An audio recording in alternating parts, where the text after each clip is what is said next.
Do'stlar, klinker deb nomlangan fasadli plitkamizni montaj qilinayotgan xonadonga keldik. Bundan oldin bitmagan holati. Endi montaj boshlanganda videolarini qo'ygandik. O'zlaringiz e'tibor beringlar. Polnisi uyda ichlari bilan qiling. Endi uyda ichlariga kirmaganimiz sababi ayollar bor. Tashqaridagi fasadni ham o'zi ko'rsatsak, tushuncha hosil bo'ladi. Do'stlar, ushbu klinkerlarimizni 1 kvadrat 95 ming so'm. Buni faskalariga ham e'tibor beringlar. O'zgacha bir boshqacha turibdi. Bu bir marta laklangan holati.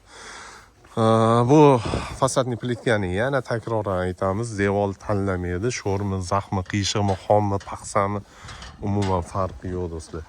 Fasadni plitkani narxini hozir aytdim 95 ming so'm, sokoli 65 ming so'm. Bu plitkani 1 kvadrat o'zini narxi.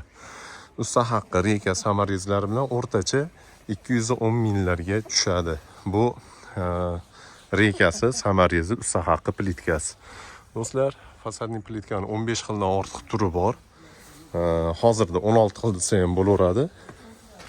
Ichlarini bir qator ko'rsataman. Buni tarkibi betondan, gips bas. Shunday ichga qo'yib montaj qilsa ham bo'laveradi. Kimga shunday fasadni plitkalar kerak bo'lsa, pastdagi nomerga aloqaga chiqaverasizlar. Bizning manzil Farg'ona viloyati Quva tumanida joylashgan.